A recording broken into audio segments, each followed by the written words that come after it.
All right. So I have a lot I want to cover today. I want to try to finish the Septuagint section. In order for me to do that, I can't spend a ton of time reviewing. So I'm just going to try to get through.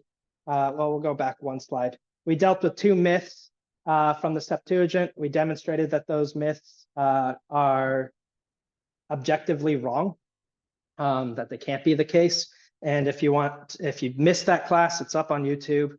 You can go and listen to it and learn what the myths are and how we demonstrated that they're wrong.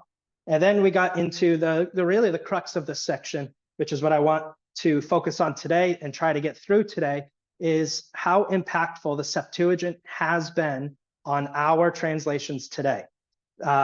So we picked up that last week. And so the first point, I said that the names and order of the books that we have in our Old Testament reflect the Septuagint, not the Hebrew Bible.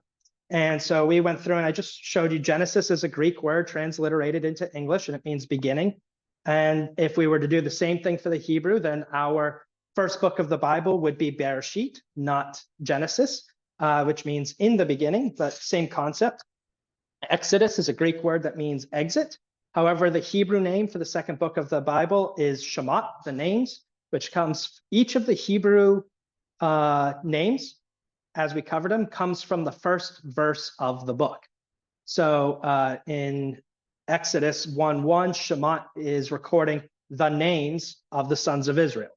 Okay, but the book is the Exodus, the climactic arc, the story is the leaving of Egypt, the exiting of Egypt. And so that's why it's called that in the Greek. In Leviticus, or the third book, it is pertaining to the Levites, but in the Hebrew, it is he summoned, because the Lord summoned Moses to the tent of meeting. And the next one, Numbers. Numbers is the first English book that's given by an English name. It is a translation as opposed to a transliteration. And maybe you guys aren't familiar with what that means. Maybe I should make that clear. A transliteration is when we take English phonetic sounds and apply them to the same phonetic sounds that are given in the source language. So in this case, Greek. A translation is when we, well, it's actually up on the screen. So this is a transliteration. This is the Greek word transliterated into English, arithmoi. However, we translated it, which is where we get our number, which is where we get our word for numbers. Okay, so in this case, Leviticus is the Greek word that we transliterated into English, and Numbers is the translation of arithmoi. Bemidbar is in the wilderness, because that's where they were at the time in the first verse. And then Deuteronomy means second law. This is a Greek word again, translation, second law. But Davarim is the words. These are the words that Moses wrote. This second law doesn't mean second as in a second set of laws that are added to the first set of laws. This second law just means copy. It's the copy of the law. And it gets that from Deuteronomy 17:18, that the king was to make himself a Deuteronomy, a second copy. Okay, he was to make himself a Deuteronomy. And that is a copy. So it's the same Torah with a copy of it. Okay, hopefully that makes sense. And I just did the first 5 books of the Bible for you there. And then I showed you the full Hebrew canon and the Septuagint canon. And if we look, the Septuagint canon, come on, where are you? The Septuagint canon contains all of the Apocrypha, but not the Apocrypha from the Roman Church, but the Apocrypha as it stands in the Eastern Orthodox Church, plus some extra books, like we talked about. The Psalms of Solomon are not found in anybody's canon, but they are found in the Septuagint. But my point for showing you this is that this is the Hebrew canon, which is what we follow, but we do not follow its order and structure. All right, the Hebrew canon has the Torah, Nevi'im, and part of the Nevi'im is the 12 in its own section under the Nevi'im, and then the Ketuvim, and that is the last that's the last section of the book, and it ends right here. These are the transliterations. I'm not going to try to pronounce it, but this is First Chronicles and this is Second Chronicles. And the Hebrew Bible ends in First and Second Chronicles, where our Bible ends in Zechariah, Malachi. Okay, so we follow the order of the Septuagint and the breakup. We have the laws first with the Torah, then we have the histories, then the poetry, and then the prophets. Our English Bibles today follow the naming convention and the structure of the Septuagint, but the canon of the Hebrew. All right, so hopefully that all makes sense, but that's just how we ended up here. And that's that. I talked last week, I didn't bring it in this week, but I did talk last week that if you did want an English Bible that represents the Hebrew structure, this is called the Hebrew Scriptures. It's a CSB translation that gives you the same CSB translation that's in my Bible down here, but structured this way. Sorry, I'm highlighting it on my computer. That structures it this way, so that the last books of the Bible are Chronicles, so you can read it in the same order as a Hebrew Hebrew student or Hebrew reader would read it. All right, so you could get that here. I like reading it this way sometimes. So sometimes I will read, I've done it a few times actually. I will read my Old Testament in the same way that a Hebrew reader would read the Old Testament too. It brings a different, okay, things can get stale sometimes when you read the same things over and over again. But when you're consciously reading it in a different structure and you're going to a different book and you're seeing different tie-ins because you're reading it that way, it's just another helpful tool. I don't think it's wrong to read it in the LXX way, the Septuagint way, or in the Hebrew way. They're both valid. The order of the scriptures is not inspired. The words are. So read it in whatever order you want. There's not a wrong way. That's just an easy way for someone who has already done the layout for you. Okay, and then that's where we ended last week. And so we'll pick up this week with the next thing, the next impactful thing that influences our translations today, and that is the use of the word Lord in place of the divine name Yahweh or Jehovah, however you decide to pronounce that. Begin with the LXX. This practice, if you are familiar with your Old Testament and you're reading through and you see the word Lord in all capital letters, we'll talk about how that came to be later. But if you see all capital letters Lord, that is to tell you as the reader that the word behind that is Yahweh or Jehovah. But why is it Lord in our Bible? Why is it not Yahweh or Jehovah? And the reason being starts with the Septuagint. The Septuagint is the first translation to do this. And so we'll talk about that. How did that come to be? Why was there this shift from using the divine name to using the word Lord? So in the Old Testament, the word Lord, in the Old Testament, the word Yahweh or Jehovah is used roughly 7,000 times in the Old Testament, 7,000 times. However, if you read it in the Septuagint, you won't see a transliteration. So understanding the difference between a transliteration and a translation is really important, because how we handle names of places and people in the Bible is almost always a transliteration.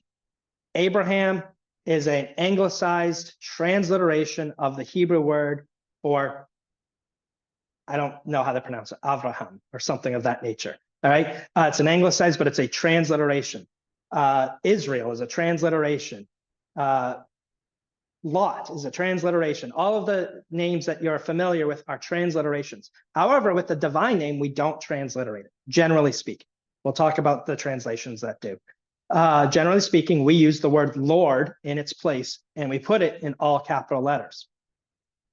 Sometime during Ezra's day, maybe a little bit before, sometime shortly thereafter, there is a cultural shift in Israel to abstain from saying the divine name, to abstain from saying Yahweh or Jehovah. And so why did that shift occur? This actually took some work on my part, because I've heard this many times, but I've never heard the rationale. And so I'm going to give you some possible rationales for how this shift came to be. The first is Amos chapter 6 and verse 10. All right, I'm going to quote it from the CSB so you can see the all caps Lord there. It says, a close relative and a burner. This is an interesting word here. I'm not going to get into it too much, but the word burner here could be someone who's burning incense or someone who is cremating a body. More likely someone burning incense than cremating a body, but some translations go with someone who burns bodies. Okay, but we'll continue. A close relative and a burner will remove his corpse from the house. He will call to someone in the inner recesses of the house. Any more with you? That person will reply, none. Then he will say, silence, because Yahweh, the Lord's name, must not be invoked. In our translations today, most of them, you won't see the word Yahweh or Jehovah there. You'll just see the Lord's. Although what the Hebrew word there is Yahweh, okay? So I'm not going to just keep saying Yahweh or Jehovah. Just know that if I say one, the other one is implied, right? So silence, because Yahweh, the Lord's name, must not be invoked. So what's happening here? The understanding what's going on in Amos. Amos is the prophet that is designated to tell Israel that judgment's coming and that this judgment is going to be really bad. Really bad. It's going to be worse than anything that they've experienced. So much so that this is going to lead the people to be in extreme terror, even maybe you want to even might say traumatized by God himself. They are going to be terrified of him, so much so that when they're dealing with dead bodies coming out of their houses and they're asking if there's any more in there and there's none in there, they're like, don't say the Lord's name. We don't want to be next. We don't want his gaze to fall upon us. He's forgotten about us. Let him. That's the idea here. We don't want any unintentional interaction with the Lord. That's how afraid they are of him here. So do not invoke his name. We do kind of similar stuff today in English. I don't think Christians do it so much, but other cultures do it where they're like, don't say his name, or he might come, or something of that nature. This is very superstitious. But this begins to be the beginning of it. It doesn't start in Amos's day that this occurs, because the name of Jehovah is going to continue to be used for the next 300 years. But this becomes the support for the rationale for the superstition, that they are actually doing this. They are refusing to say the Lord's name because they don't want further judgment on themselves. So interestingly enough, we do have writings from the Kareti Jews. It's a sect of Jewish people. They start in the 9th century BC, so they're around for this writing in Amos. We have writings from them that are rebuking Jews who are abstaining from the use of the divine name. They are saying, if you refuse to say the divine name, Yahweh, you can't rightly be called a believer. So they're like, you're not one of us. You're not a Jew. You're as good as a Gentile. You're a pagan. And so we have writings that this is culturally impacted, and there is dissent internally among Jews about how to proceed with this. We also have writings from certain rabbis who are talking about the use of the divine name and its common usage as a greeting, kind of like how we do today, where we would say Godspeed or God bless or goodbye, which was originally, I forget, but it was related to God in that way. And so they were saying in common greetings and salutations that the divine name should be employed. And this was by rabbis. So we have this cultural disunity about the use of the divine name. The next thing we have is the Septuagint plays a major impact. While this has already become a thing by the time the Septuagint is written, which is why the Septuagint doesn't use the divine name, there's further evidence within the Septuagint as to maybe the cultural understanding of this particular verse that I'll show you right now. Leviticus 24:16. The first one will be in the Hebrew Bible, as represented by the CSB, and the second one will be in the Septuagint, as represented by the NETS, which is not the NET Bible. It's just so you don't get confused. All right, so 24:16 says this: whoever blasphemes the name of the Lord must be put to death, or blasphemes the name of Yahweh must be put to death. All right. So if you blaspheme the name of God, that's a death penalty. The Septuagint handles this verse differently than the Hebrew. They write, whoever names the name of the Lord, let him be put to death. So by naming the name of the Lord, now some suggest that maybe the way naming should be understood is by blaspheming, by using it flippantly. However, you can see how this would be easily misunderstood and used as a support case to refrain from using, not just refrain, but to prohibit the use of the Lord's name. That to name the name of the Lord is punishable by death. So that's pretty interesting. So here's the thing.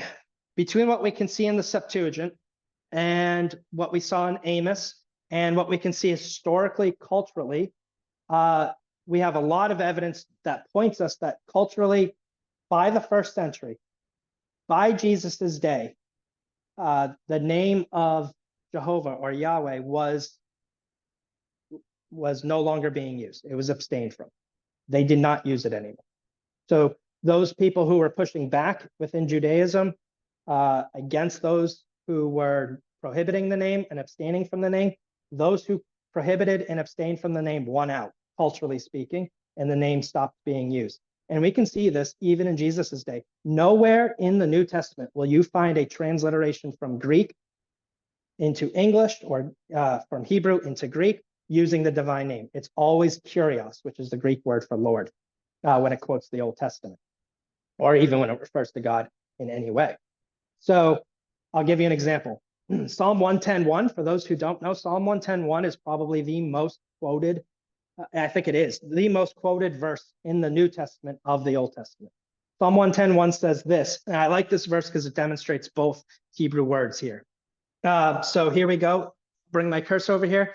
The CSB as a reflection of the Hebrew, the NETS from the reflection of the Septuagint. All right. This is the declaration of the Lord to my Lord. All caps, Lord. The word underneath, Yahweh. Lowercase, Lord. The Hebrew word underneath, Adonai. This is going to be important to understand. So Adonai is the use of the word Lord, as in generally any Lord, a master, someone in charge, including God, but not exclusive to God. Okay. Yahweh is only God. God is the only one named Yahweh. So here we have in English, Lord, Lord, but two different underlying Hebrew words. Okay. And he says, sit at my right hand until I make your enemies your footstool. NETS from the Septuagint says this. The Lord said to my Lord, kurios, kurios. They use the same Greek word, just like we do in English, Lord and Lord. See, we're using the same Greek word, we're using the same English word, Lord and Lord. We are giving a designation, but that's just a feature of what we've decided to do. Well, the Septuagint does the same thing. They do Lord and Lord, and here they use a capital L and lowercase l. We use two caps here. There's reasons why. I'm not going to get into all of it. I think you can figure it out, though. But anyway, the Lord said to my Lord, sit on my right hand until I make your enemies a footstool for your feet. So you see there's a little, what's the word I'm looking for here? Preposition. There's a prepositional phrase at the end for your feet. That's not in the Hebrew. Maybe because, I don't know, maybe you didn't know what the footstool was for. So the footstool is for your feet. All right, so a little phrase here. So the NETS reflects the Septuagint. So we have Lord and Lord, just like we do in English, but it's Yahweh and Adonai in the Hebrew. And then we can see this quoted in the New Testament. Since this is a quote in the New Testament, you can see how it's handled. So Psalm 110:1 and is at the top, and then Luke 20:42-43 is Jesus quoting the Psalms, and he says so. For David himself says in the book of Psalms, the Lord declared to my Lord, kurios and kurios, sit at my right hand until I make your enemies your footstool. So why this is important is because Jesus is quoting from the Hebrew text here. Why do I say that? Because it lacks the prepositional phrase for your feet, right? So he's quoting from the Hebrew text but he's using the system of the Septuagint by using Kyrios and Kyrios. Kyrios and Kyrios. He says Lord twice. He does not say Jehovah. Okay? Doesn't say Jehovah. He doesn't say Adonai. He doesn't say Yahweh. He says Kyrios, Kyrios, which would be the equivalent to saying Adonai, Adonai. If he was going to do it in Hebrew, it would be Adonai, Adonai. If he said it in Greek, then it's Kyrios, Kyrios. Okay? So he doesn't quote it there. And this is the standard practice throughout the entire New Testament. The New Testament never uses the divine name in any way. In fact, our Bibles, you'll notice that our Bibles, with the exception of a couple of translations, at least one that I'm sure of, I don't know if there's others, but our translations don't even give you the all caps. They give you the lowercase Lord here because it is what the Greek says, which is Kyrios. There is no divine name in the Greek like this. So they give you the lowercase. The LSB, I believe, I don't know if they're the only ones to do it, but I know they certainly do it. They'll give you an asterisk next to this word Lord to indicate to you that this word Lord in the Hebrew is Yahweh. They're the only ones that I know that do it. I mark my Bible so that I know that that's the case, but that's not the standard practice for English Bibles. They give you Kyrios. All right. All right. Now, how did this come to be? How did I have said throughout this whole thing, Jehovah or Yahweh. Why do we have these two anglicized renderings of the divine name? So I thought I'd get into that today because we don't have it in the Greek. We do have it in English today, but we have two anglicized names, Jehovah and Yahweh. How did these come to be? Well, I'll give you a little history lesson. Remember, Hebrew was originally written without vowel points. So the vowel points are these guys right here. This is a vowel point. These are vowels. This is a vowel, okay? Hebrew was originally written this way without any vowel point, just the consonant letters, right? And we talked about that last week when we talked, not last week, we talked about that a while ago when we talked about how writing languages develop. We talked about logographic writing, we talked about syllabic writing, and we talked about alphabetic writing. In this case, we're just focusing on the alphabetic. Hebrew isn't alphabetic. But if you also recall, we said that there were two subcategories to alphabetic writing. We have alphabetic writing that used only consonants, all right? And we called those abjads. And we had true alphabetic writing. True alphabetic writing uses vowels. So in English, we're truly alphabetic because we have a symbol for every sound. A for vowels. Hebrew wouldn't have a vowel sound like that because they didn't use vowels initially. They were just consonantal. So back to this, we have, this is the typical Hebrew writing. Later, roughly 10th century AD, 10th century. So we're talking about 1,000 years after Christ, Hebrew develops vowel pointing. This was done by the people called the Masoretes, but prior to that, there was no vowel pointing. What would happen when a Jewish person would read the Bible and they would get to the divine name because culturally, they would not vocalize it. What they would do is they would replace it with Adonai. Okay, so they'd get to it and they would say Adonai said to Adonai. They would not vocalize the Hebrew divine name. They would use Adonai. When the Masoretes came along about 1,000 years after Christ, and they put the vowel pointing in, I didn't put did I? Oh, I did. It's right here. Cool. Adonai is this word right here. This is Adonai. And you see the vowel pointing? The Masoretes took the vowel pointing from Adonai and put it on the divine name, Yahweh. And so you end up with vowel pointing of Adonai on the divine name to remind the reader to vocalize Adonai when they come across the divine name. And this is still taught to this day. If you go to learn Hebrew from a rabbi, he'll teach you this is how you do it. You get to the divine name, you verbalize, you vocalize Adonai, and that the vowel points are your reminder. So you don't use the divine name.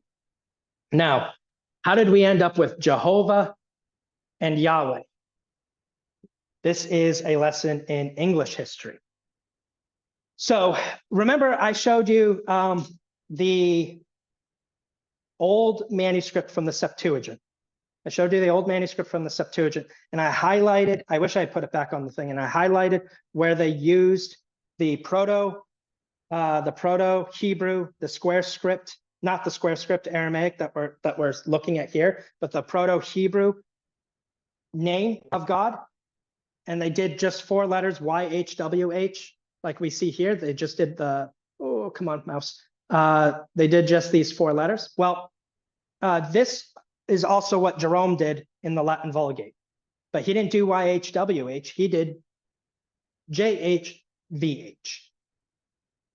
And J, how many people here speak Spanish? Or they know a little bit of Spanish? They've heard Dora the Explorer say it on TV. Okay, you'll know that Spanish does not have a J sound. When you come across the letter J in Spanish, it has a Y sound. Okay, I'm not gonna, I can't, for whatever reason, I can't think of a Spanish word off the top of my head. But they don't use the J sound. The J sound does not come across in Spanish. It's a Y sound. Well, the same is true in Latin. In early Latin, the J sound was a Y sound, just like it is in Spanish. So this is a Y sound. And the V sound also in Latin was more of a W sound. Okay. So when Jerome transliterated the sounds, he was transliterating the sounds that we see today as Yahweh. So why do we have Yahweh today and but we still have Bibles that say Jehovah? Well, in about the 12th century AD, English has been developing, 12th century now. So a couple hundred years before Wycliffe, if you're looking for a time frame. The French Empire is starting to have a massive impact on European cultures, including the English culture, okay? And this is gonna take about 300 years to be solidified. But the French, if you know French does use the letter J, okay? It's throughout the language. Je ne sais pas, I don't know in French. I don't know, je, that's the J sound. And so because of the French's impact on English, English began to develop the J sound in our language. We started seeing the J the way the French saw the J. And we changed from a Y sound. Prior to the 12th century, in English, J's were Y's as we vocalized them. Okay, that changed around the 12th century to the 15th century AD. So right about the time of Wycliffe, Wycliffe could have either have been pronouncing the J's as Y's the way early English people did, or he could pronounce the J as we do today, because he was right in the crux of that shift. He saw it happen. All right, so that's the J sound. The V sound also went through a similar switch. Okay, it went through its W switch, which is what it would sound like, a W switch. It went to the V sound, okay, the V sound. And that happened during that same time period. And then the next thing that happens is the vowels themselves. Okay, the vowels themselves, the E, the O, and the A. In English, we have what's called the Great Vowel Shift. If you're familiar with that, it began roughly around the 14th century and ended in the 17th century. So right during the Reformation, English is having this great vowel shift so that by the end of the Reformation, it's pretty standardized, or at least getting close to it. And so the E and the A sound, this is that shift, okay? The O sound doesn't actually shift all that much.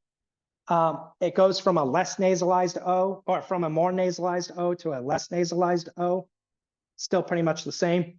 And then the A at the end was would have been more like an A sound, okay, instead of an A sound.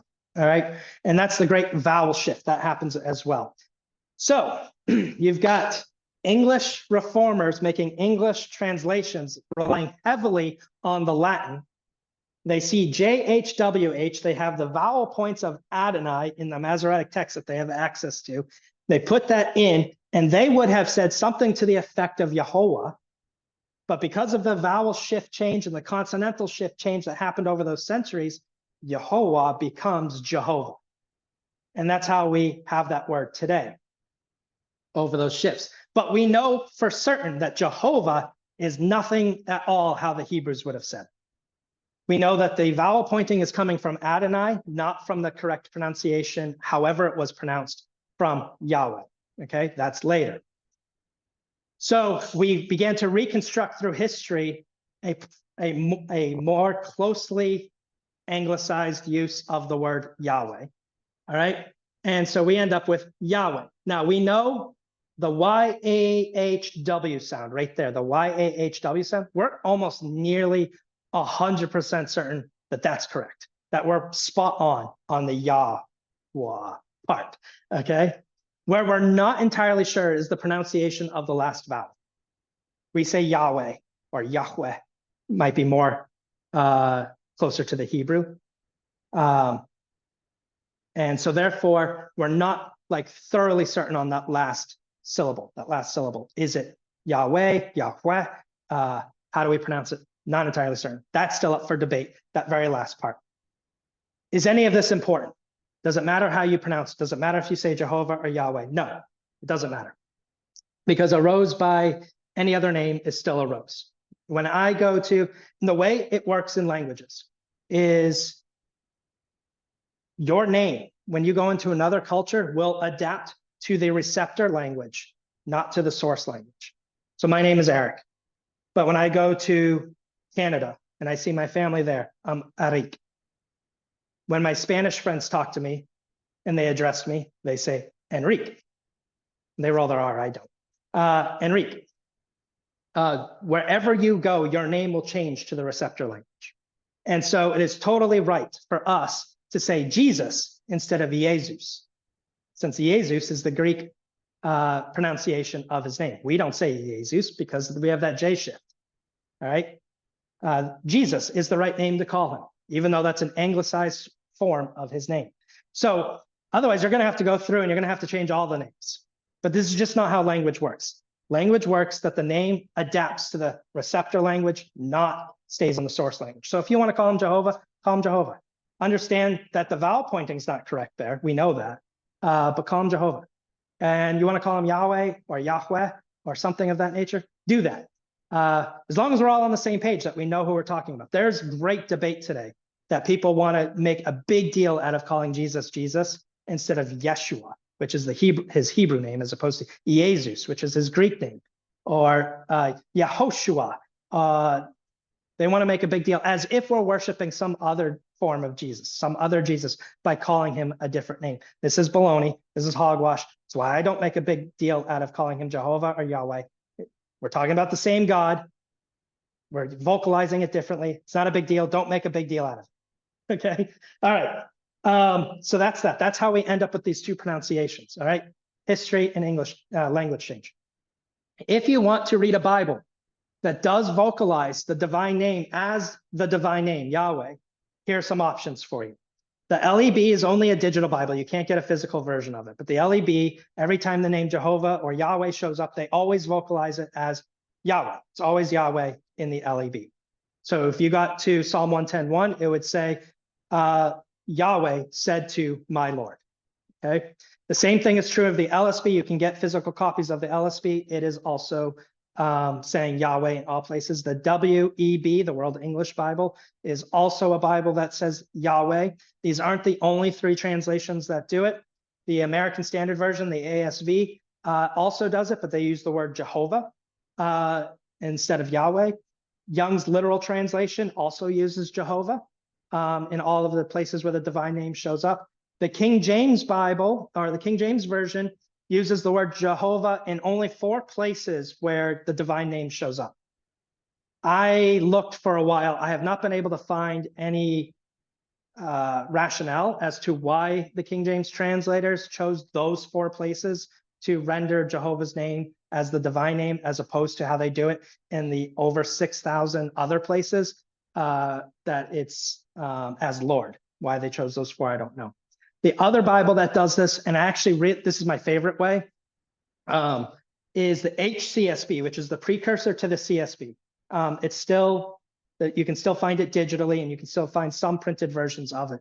The HCSB uses the divine name, I think it's like 656 times they use the divine name out of the 7,000 plus occurrences. But they do have a rationale for how they did it. I don't know if I put the verse up here.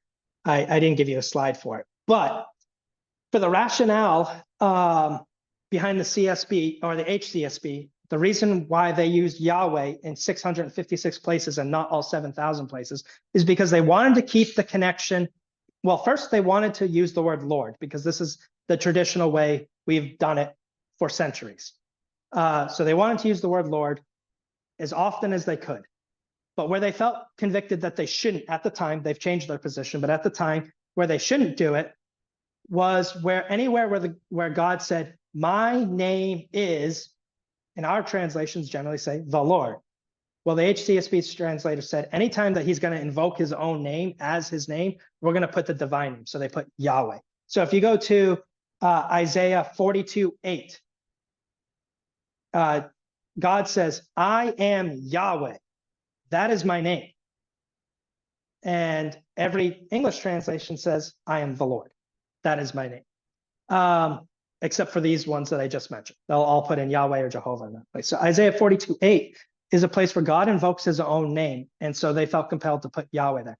Unfortunately, the HCSB was not well received in this regard by the majority of people. There's a small group of people like me who think it was a fantastic way and a fantastic approach, and that we should keep doing it that way because I love it that way. But I use the CSB, so I have to deal with it as well. So because it wasn't well received, people didn't understand because they didn't read the preface why they chose to use Yahweh this 656 times. They saw it as inconsistent. Just translate it as Lord or translate it as Yahweh, but don't do it inconsistently like this. I disagree with that view. However, that view did win out in the CSB in an update, went back and changed them all to the Lord to respond to the people's concerns. I do like the word Lord because since the New Testament is quoting the Old Testament often, you'll see that Jesus is frequently referred to as Lord, and God the Father is often referred to as God to differentiate between the people, the persons of the Trinity. But the connections of Jesus being Lord and the Old Testament Septuagint as God being Lord, the Lord said to my Lord, is lost when you translate all of the divine names as Yahweh or Jehovah. You lose that verbal connection of Lord being Jehovah and Lord being Jesus. And so I like both. I couldn't side with one side over the other. I think the divine name should be used, and I think Lord should be used. And so I put both in my Bible. Everywhere I see Lord in all caps, I vocalize Yahweh and the Lord immediately after. So Yahweh the Lord is how I'll read it, because I think both are fantastic. And so I do both. You don't have to. It's my personal preference, but that's one way around it. All right. So, oh man, I've blown through so much time and I didn't get to this part. All right. So the next way that we're very much impacted by the Septuagint is certain textual variants and translation difficulties have been informed and followed because of the Septuagint. And so I'll try to get through the first one. I want to give 2 examples. I'll leave the second example for next week, unless I get through this in the next 5 minutes. So the first one is Isaiah 7:14. The CSB represents how the Septuagint kind of would render it. And it says, therefore, the Lord himself will give you a sign. See, the virgin will conceive, have a son, and name him Emmanuel. And this is a clear prophecy that Jesus would be born of a virgin. However, when you read the word in Hebrew, it's not quite as clear. The Hebrew word is the word more closely related to young woman. And so the RSV would be more reflective of this particular translation. And so it would read this way, therefore the Lord will give you a sign. Behold, a young woman shall conceive and bear a son and call his name Emmanuel. So what I have up on the right there is BDAG. BDAG gives you the definitions, but you won't see the word virgin over here, okay? But the word virgin is implied, especially in this cultural context. This cultural context is a girl who is able to be married. So she's young, but she's not so young that she can't get married. But she's able to be married in the sense that she may not be married yet. But it doesn't necessarily require that this woman be a virgin. but it is implied by cultural context that if she's not a virgin, something has happened that either would cause a death penalty for her or she was abused. Okay. So either she committed some sort of infidelity, and in that culture, she would have been stoned, or she was abused, maybe something like Tamar, David's daughter, who is referred to by the same word, that she was the same Hebrew, Alma, same Hebrew word. And so, but when we read it in the Septuagint uses the word virgin, and it is unambiguous in Greek that this is a virgin, okay? It is unambiguous, unlike in the Hebrew where there is a little bit of ambiguity, but we can work with it. And so then when it is quoted by Matthew, Matthew uses the word virgin. And this took place to fulfill what the Lord had spoken by the prophet. Behold, a virgin shall conceive and bear a son. Okay, so here we have a virgin, and that's clearly unambiguous in Matthew. He's either interpreting the Hebrew text or he's quoting the Septuagint. And either way, the understanding that the Septuagint gives us here is that the Jewish translators, when they came to this word Alma in the Hebrew, they understood it to be a virgin. So they used a Greek word, virgin. Matthew understood it as well. And so Matthew either interpreted the Hebrew by using a Greek word, or he quoted directly from the Septuagint. There's not enough difference. They all read nearly identically. The Septuagint, Hebrew, and Matthew all read identically, with the exception of the ambiguity that exists in the Hebrew does not exist in the Greek. Okay.